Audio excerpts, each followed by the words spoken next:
டைரக்டரா இருந்து ஆக்டரா மாறியிருக்க லோகேஷ் கனகராஜ் இவரோட டிசி படம் இந்த வீக்கெண்டுக்கு ரிலீஸ் ஆயிருக்கு.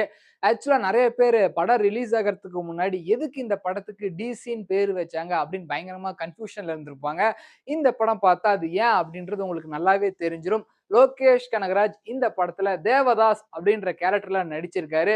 இந்த படத்துல ஹீரோயினா ஆக்ட் பண்ணியிருக்க வமிகா இவங்க சந்திரா அப்படின்ற கேரக்டர்ல நடிச்சிருக்காங்க. ஸோ டி.சி இதுதான் படத்துக்கு வந்து டிசின்னு சொல்லிட்டு பேர் வச்சிருக்காங்க.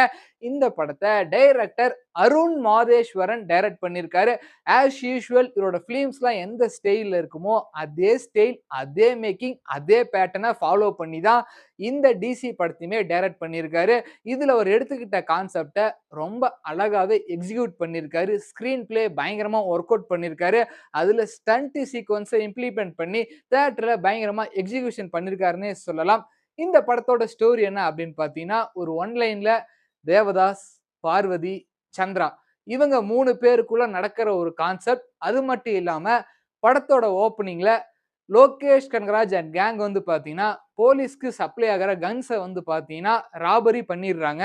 அத தட்டி கேட்க வந்த போலீஸையுமே மர்டர் பண்ணிடுறாங்க. யாருக்குடா இவ்ளோ தைரியம்? ஒரு போலீஸே மட்ட பண்ற அளவுக்கு வந்துச்சு. இவங்கள கண்டுபிடிச்சே ஆகணும் அப்படின்னு வந்து பார்த்தீங்கன்னா, பயங்கர தீவிரமா இன்வால்வ் ஆகுறாங்க. அதே டைம்ல அவங்க ராபரி பண்ண இடத்துல வந்து பார்த்தீங்கன்னா, ஒரு அப்பா, அம்மா, அவங்களுக்கு ஒரு பையன். அவங்க பையன கஷ்டப்பட்டு படிக்க வைக்கணும் அப்படின்ட்டு ஊர்ல இருக்க நிலத்த எல்லாத்தையுமே வித்துட்டு அந்த பையன நல்லா படிக்க வைக்கணும் அப்படின்ட்டு கையில ஒரு ரூ. 7,00,000 வராங்க. இத பார்த்த போலீஸ் என்ன பண்றாங்கன்னா, அவர அடிச்சே கொன்னு அந்த ரூ. 7,00,000 ஆட்டைய போட்டுறாங்க.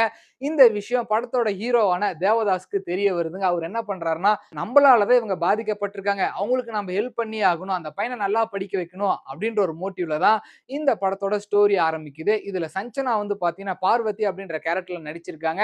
நடுவுல நம்ம லோகேஷ் கனகராஜுக்கும் சஞ்சனாவுக்கும் இருக்கிற ரொமான்ஸ், அதுல பர்ட்டிகுலரா ஒரு ஜெயில் சீக்வென்ஸ் ஒண்ணு இருக்குங்க. அதுல நம்ம லோகேஷ் கனகராஜ் ஆக்ட் பண்ணியிருப்பாரு பாருங்க. இவர் ஃபர்ஸ்ட் டைம் தான் நடிக்கிறாரா அப்படின்ற அளவுக்கு சூப்பரா பெர்ஃபார்மன்ஸ் பண்ணியிருப்பாரு. அதே மாரி செகண்ட் ஹால்ஃப் கிட்ட கிட்ட வரதான் நம்ம வமிகா வந்து படத்துக்குள்ள வராங்க. அவங்க இந்த படத்துக்கு ரொம்ப ஆப்ட்டா பெர்ஃபார்மன்ஸ் பண்ணியிருக்காங்க. இன்ஃபாக்ட் ஒரு சீன்ல வந்து பார்த்தீங்கன்னா, ஒருத்தர மர்டர் பண்ணும். மர்டர் பண்ணதுக்கு அப்புறம் வந்து பார்த்தீங்கன்னா, அழுகணும். அந்த சீக்வென்ஸ் தியேட்டரே தெறிக்க விட்டாங்கன்னு சொல்லலாம்.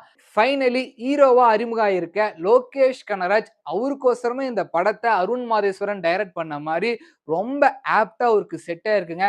படத்தோட ஓப்பனிங்ல இருந்து படத்தோட எண்ட் வரைக்குமே அவரோட பெர்ஃபார்மன்ஸ் வந்து பார்த்தீங்கன்னா, தாறுமாறு தக்காளி சோறா இருக்கு. "யோவ்! நீ டைரக்டர் மெட்டீரியல் இல்லையா? நீ ஹீரோ மெட்டீரியல்" அப்படின்ற மாரி ரொம்ப அழகாவே இந்த படம் அவருக்கு அமைஞ்சிருக்குங்க. படத்துல நம்ம எல்லார்கிட்டயும் ஒரு ஹீரோ அப்படின்னு தான் சொல்லியிருந்தாங்க. ஆனா பொய் சொல்லியிருக்காங்க. படத்துல 2 ஹீரோங்க. இன்னொருத்தர் யார் அப்படின்னு பார்த்தீங்கன்னா, நம்ம அனிருத் தாங்க.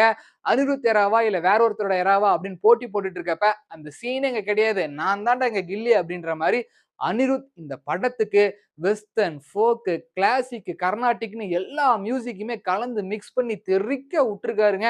இன்டர்வல்ல ஒரு மியூசிக் ஒண்ணு போட்டிருப்பாரு. நம்ம லோகேஷ் அதுக்கு நடந்து வரப்ப, தியேட்டரே கத்துறாய்ங்க. அந்த அளவுக்கு மாஸா இருக்கு. நம்ம லோகேஷ்க்கே இந்த மாரினா, படத்துல பெரிய ஹீரோலாம் நடிச்சிருந்தா எந்த மாரி இருந்திருக்கும் நீங்களே பாருங்க.